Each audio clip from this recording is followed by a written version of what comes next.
नमस्कार दोस्तों, मैं हूं दीपक चौरसिया और आगे से राइट में आपका स्वागत है। आज मैं आपसे क्या बात करने चाह रहा हूं, बात बहुत महत्वपूर्ण है। बात बहुत महत्वपूर्ण इसलिए है कि कल दोपहर लगभग 12-1 बजे तक ये साफ हो जाएगा कि कौन सी पार्टी सरकार बनाने जा रही है। क्या नरेंद्र मोदी तीसरी बार सत्ता में सर्वोच्च शिखर पर काबिज होंगे या फिर इंडी गठबंधन में किसी की लॉटरी निकलेगी। लेकिन इससे पहले एक सवाल जो है वो राजधानी फिजाओं में जबरदस्त तरीके से कौंध रहा है। वो सवाल क्या है? वो सवाल ये है कि अगर जीत जाती है भारतीय जनता पार्टी तो फिर विपक्ष क्या कहेगा?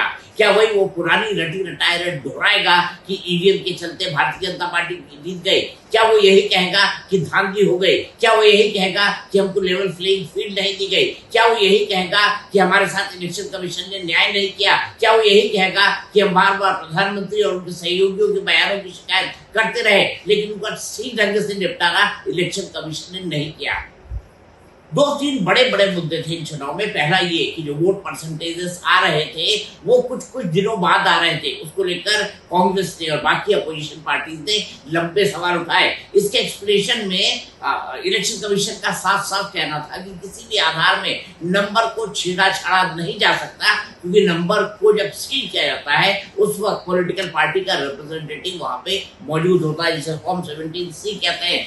लेकिन बातें यही नहीं रुकी। बातें क्या हुई ये मैं आपको बताऊंगा। लेकिन एक बहुत बड़ी संभावना जिससे मैं इनकार नहीं कर सकता, वो क्या हुआ था? वो ये हुआ था कि डोनाल्ड ट्रंप जब चुनाव हारे थे तो डोनाल्ड ट्रंप के सपोर्टर व्हाइट हाउस के आसपास जमा हुए और जाकर उन्होंने कैपिटल हिल में पूरी तरह से तोड़ाफोड़ी कर दी थी। जब अमेरिका में ऐसा हो सकता है तो भारत में क्या इस तरह की आग कुछ पॉलिटिकल पार्टी लगाने की कोशिश करेंगे?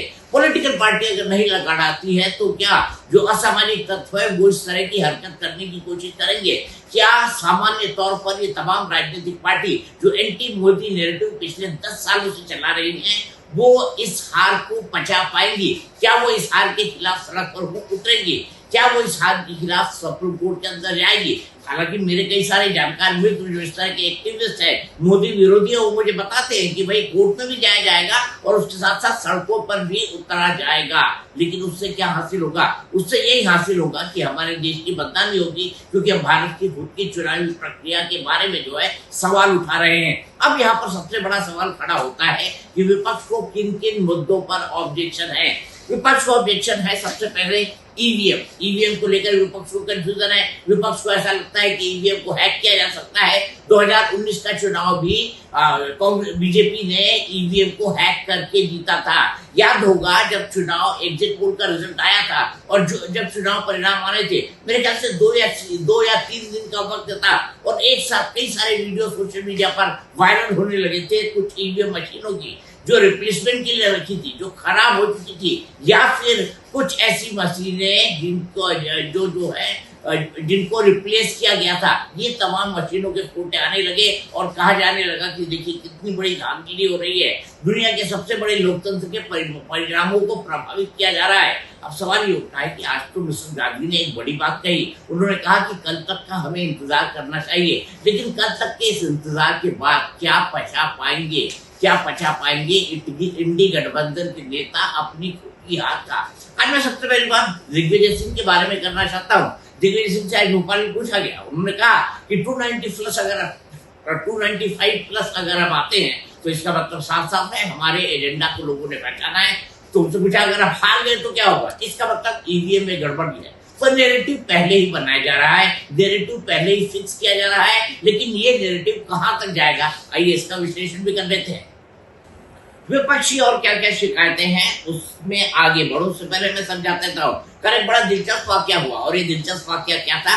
ये दिलचस्प वाक्य ये था कि जयराम रमेश ने एक ट्वीट लिखा, एक्स पर एक पोस्ट लिखा। उस ट्वीट में उन्होंने ये लिखा कि ये जो एग्जिट पोल के परिणाम आए हैं जिसपे भारतीय जनता पार्टी को 3 एग्जिट पोल 401 सीटें एनडीए गठबंधन के साथ दे रहे हैं, ये एग्जिट पोल के परिणाम तो पोलस्टर्स ने नहीं निकाले हैं। ये डीएम का फोन अमित शाह को गया है और डीएम के फोन के बाद अमित शाह के तमाम डीएम ने उनके निर्देश पर ये एग्जिट पोल निकाले हैं। अब कांग्रेस ने बात तो कह दी, उनको लगा कि हम अगर इसको जनता के बीच फेंकेंगे तो कोई ना कोई रिएक्शन होगा, कोई ना कोई बात उठेगी। लेकिन इस बीच इलेक्शन कमीशन ने 2 कदम आगे चलते हुए जयराम रमेश से सवाल पूछ दिया कि जिन 150 जिन 150 डीएम्स के साथ आप गृह मंत्री अमित शाह के नाम की बात कर रहे हैं, कृपया उनके नाम सार्वजनिक करें। अब जयराम रमेश कैसे बताएंगे? उन्होंने तो हवा में तुक्का लगाया था कि 150 डीएम से बात हुई, उसके आधार पर एग्जिट पोल के रिजल्ट डिसाइड हो गए। वैसे मैं आपको ये बता दूं, भारत की जो इलेक्शन प्रक्रिया है, जिसमें जब ईवीएम सील हो जाती है, चाहे तो डिस्ट्रिक्ट मजिस्ट्रेट या कलेक्टर भी उस ईवीएम की सील को नहीं तोड़ सकता। उसके कई नियम कानून हैं, उसके एक के बाद एक उस पे कई सारे बेंचमार्क को फॉलो किया जाता है और लगातार स्ट्रांग रूम में ऐसी ईवीएम को निगरानी में रखा जाता है। तो कोई ये सोच रहा हो कि डीएम को पता है कि डीएम कितने वोट पड़े हैं और डीएम को गृह मंत्री को बता दे और गृह मंत्री उसके हिसाब से एग्जिट पोल के परिणाम बता दे, तो ये बड़ी चाइल्डिश बात लगती है। मैंने आपको बताया था फॉर्म 17 के बारे में, फॉर्म 17 को लेकर भी काफी हल्ला गुल्ला मचा था कि भाई 3-4 दिन बाद या 7 दिन बाद या 8 दिन बाद वोटिंग परसेंटेज क्यों आ रहा है, उसको लेकर इलेक्शन कमीशन ने अपने ढंग से सफाई दी है। अब ये भी एक बड़ा मुद्दा था कांग्रेस के सामने, और वो बड़ा मुद्दा ये था कि जब प्रधानमंत्री नरेंद्र मोदी के बयानों की शिकायत की गई कि भाई ये मजहबी कार्ड खेल रहे हैं, ये धर्म का इस्तेमाल राजनीति के अंदर कर रहे हैं, ये बाकी और कई चीजें उठा रहे हैं, ऐसे में इलेक्शन कमीशन को नोटिस देना था प्रधानमंत्री नरेंद्र मोदी को। उन्होंने नोटिस दे दिया उनकी पार्टी के प्रेसिडेंट जेपी नड्डा को, ये कहते हुए कि आपकी पार्टी के स्टार कैंपेनर है। ठीक ऐसा ही राहुल गांधी के मामले में भी हुआ, लेकिन कांग्रेस को इस बात से आपत्ति है। उनका ये कहना है कि जब व्यक्ति विशेष कोई जानता है, समझदार है, एक बड़े पद पर बैठा हुआ है, वो इस तरह की कोई गलत बयान नहीं करता है, तो इसका जवाब उनके पार्टी अध्यक्षों से नहीं लेना चाहिए, सिर्फ उस व्यक्ति से ही लेना चाहिए। इस बीच इलेक्शन कमीशन कई मुद्दों पर विपक्ष की जो नैरेटिव है उसको उसने बीच से जो है ये कहने की कोशिश की है कि जिस नैरेटिव को आप देना चाह रहे हैं वो गलत है। जो सबसे पहला ऐसा नैरेटिव था वो अग्निवीर योजना का था। उन्होंने साफ साफ कहा कि अग्निवीर योजना को भारत के चुनाव के अंदर न घसीटा जाए। इलेक्शन कमीशन ने इस बात को साफ साफ कहा है। हाँ, इन्हीं तमाम बातों से इलेक्शन कमीशन से विपक्ष चिढ़ा हुआ है। इसी आधार पर मैं कह रहा हूं कि अगर चुनाव परिणाम विपक्ष के पक्ष में नहीं आते हैं तो थोड़ा हाय तौबा तो मचेगी ना। हालांकि अभी तक पिछली बार जैसे मैंने देखा था, ईवीएम कहीं इधर उधर डोलती हुई, ईवीएम जो है स्ट्रांग रूम से निकली हुई, या ईवीएम जो स्ट्रांग रूम में आ रही है, कोई एक वीडियो बना लिया गया, उसको वायरल कर दिया गया। फिलहाल अभी तक मेरी नजर में ऐसा कोई वीडियो नहीं आया है। अगर आपकी नजर में आया हो तो जरूर मुझे सोशल मीडिया पर पोस्ट करिए। उसके बारे में भी हम शाम को मेरे अपने यूट्यूब चैनल पर विश्लेषण करेंगे।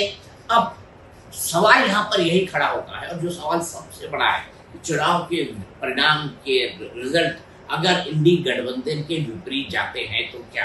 अब मैं आपको बता देना चाहता हूं कि भाई ऐसा नहीं होता कि एग्जिट पोल एक ही डायरेक्शन में। देखिए 13 एग्जिट पोल हुए, 13 एग्जिट पोल का डायरेक्शन सेम है। डायरेक्शन ये है कि एनडीए सरकार बनाने जा रही है, नरेंद्र मोदी फिर से सत्ता में आ रहे हैं। और इस सेम डायरेक्शन के बाद अगर किसी को ये लगता है कि नहीं ये परिणाम बदल जाएंगे, ये परिणाम 295 प्लस होंगे। कल सिद्धू मूसेवाला ने कहा कि गाने का जिक्र किया था ना, 295 प्लस। हालांकि कई राइट विंग वाले उनके बारे में ये बोल रहे थे कि सिद्धू मूसेवाला जो जितने भी गाने गाते हैं वो खालिस्तान समर्थन के गाते हैं। अब सिद्धू मूसेवाला जो है ऊपर चले गए, उनके बारे में भगवान के पास चले गए, वाहेगुरु के पास चले गए, उनके बारे में कोई टिप्पणी करना नहीं चाहता। लेकिन ये भी एक हकीकत है, अगर बीजेपी को कांग्रेस को नैरेटिव लेना था तो 295 प्लस सिद्धू मूसेवाला के गाने से भारत के प्रजातंत्र का क्या पैरेलल नैरेटिव बनता है, ये मेरे समझ के बाहर है। लेकिन देखना ये बहुत महत्वपूर्ण हो जाएगा, देखना ये बहुत दिलचस्प हो जाएगा कि कल जब चुनाव परिणाम सामने आने लगते हैं तो उसके बाद इंडी अलायंस क्या करता है। वैसे इंडी अलायंस लगातार बिखरता जा रहा है। कैसे, आइए मैं आपको आगे समझाता हूँ। तो हम यही बात कर रहे हैं कि इंडी अलायंस क्या बहाना बनाएगा अगर वो हार जाते हैं तो। कितना उत्पाद बनाएगा, बचाएगा, क्या सड़कों पर उतरेगा, क्या सुप्रीम कोर्ट जाएगा। हालांकि ऐसा नहीं है कि इंडिया अलायंस के नेता अपने चहेते एनजीओ के माध्यम से सुप्रीम कोर्ट में न पहुंचे हो। उन्होंने साफ साफ कहा था कि जो वीवीपैट की पर्ची इलेक्ट्रॉनिक वोटिंग मशीन से निकलती है, उस वीवीपैट की पर्ची का भी मिलान जो इलेक्ट्रॉनिक वोटिंग मशीन का परिणाम है उसके साथ किया जाए। लेकिन इलेक्शन कमीशन को सुनने के बाद, भारत सरकार को सुनने के बाद सुप्रीम कोर्ट ने ये साफ साफ रूलिंग दी कि इसकी कोई जरूरत नहीं है। और उन्होंने ये भी कहा कि भारत इतना बड़ा प्रजातांत्रिक देश है और अब हम चुनाव की प्रक्रिया में इतने आगे आ चुके हैं, तो जो है हमको इससे पीछे जाने का सवाल नहीं उठाना चाहिए। लेकिन राजनीति है ना, ये जो चाहे कराए, जो न चाहे वो भी कराए, ये राजनीति है। इसीलिए देखना ये महत्वपूर्ण हो जाता है कि इंडी अलायंस कल के बाद से क्या रणनीति अपनाती है।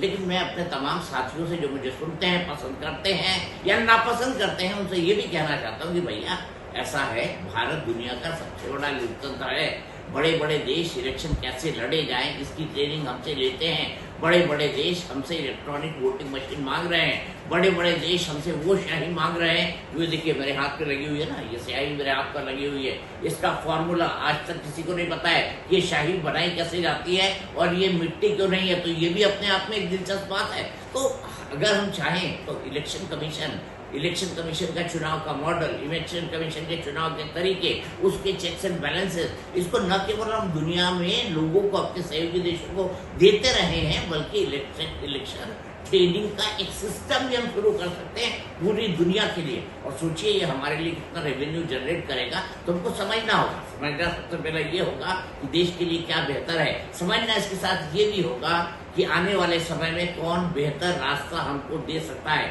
और समझना ये भी बहुत दिलचस्प हो जाएगा कि चुनाव के परिणाम आ जाते हैं, उसके बाद इंडी गठबंधन क्या करेगा। यानी आगे स्लाइड पर मेरी अपडेट लगातार जारी रहेगी। हर रोज मैं आपसे मिलूंगा और किसी न किसी नए विषय पर बात करूंगा। कोशिश करूंगा 4 तारीख को एक से ज्यादा बार बात कर सकूं।